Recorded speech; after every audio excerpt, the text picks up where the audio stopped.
Selanjutnya, Ya. Febri, silakan. Baik, terima kasih pimpinan. Assalamualaikum warahmatullahi wabarakatuh. Om Swastiastu. Yang kami hormati pimpinan Balik, kemudian dari pengusul, anggota Balik dan TA.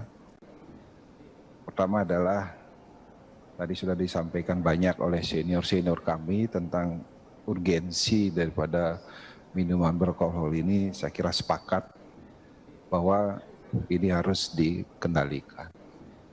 Nah, kemudian kalau kita lihat minum beralkohol ini kan hampir di semua daerah itu diproduksi.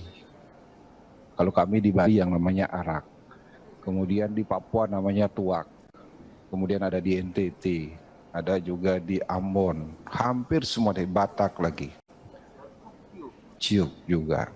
Nah, itu ada mungkin sebelum negara ini ada, itu sudah ada diproduksi. Dan selama ini berjalan dengan sangat baik sekali. Nah tentunya kalau kita lihat sekarang secara ekonomi dulu, bahwa hampir sekarang kalau kita pariwisata, kebetulan kami dari pariwisata daerah Bali itu semua kabupaten itu pendapatannya itu dari pajak hotel dan restoran, nomor 1. Makanya semua daerah itu sekarang mengusung yang namanya pariwisata budaya, kan seperti itu.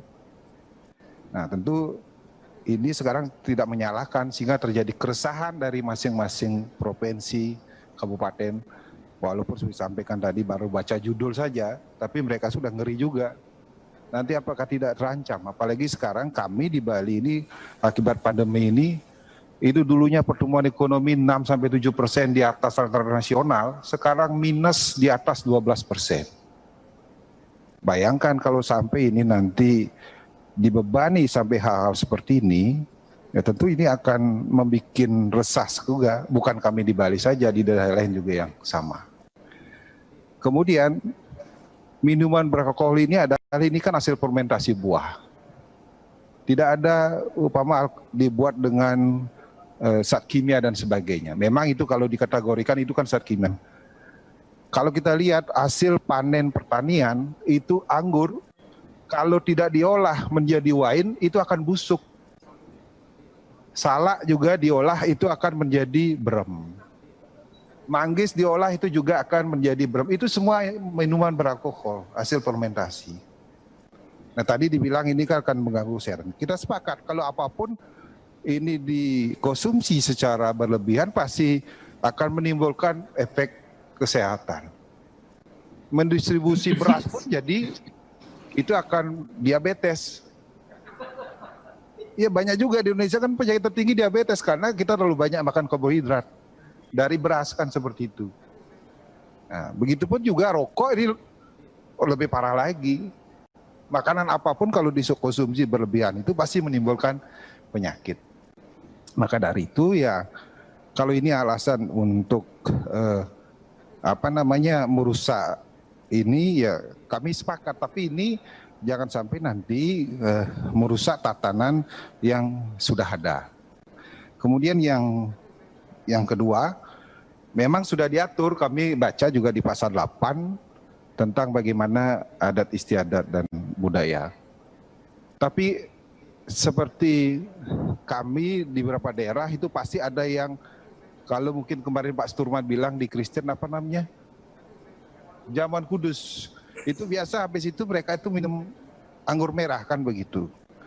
Nah, begitupun kami di Bali, konsep upacara itu tidak lepas dari yang namanya itu penggunaan alkohol namanya arak dan brem. Karena itu bagian daripada konsep keseimbangan alam, konsep trite karana itu. Bagaimana kita menjaga kepada hal-hal yang negatif itu kita hilangkan. Nah itu sudah menjadi, dan itu masyarakat adat itu ada sebelum Republik ini berdiri, itu sudah bisa dilakukan. Nah kebudayaan itu. Nah tentu kami juga untuk pengaturan itu pergub kami, Pak Gubernur kami kebetulan juga Pak Koster dulu, dia anggota DPR RI yang 3 periode sudah meyakini, maka dia atur dengan peraturan gubernur. Dan itu diatur bagaimana sekarang UMKM itu dengan adanya pandemi ini mengatur biar jangan satu anak yang di bawah umur, anak sekolahan itu tidak boleh minum alkohol.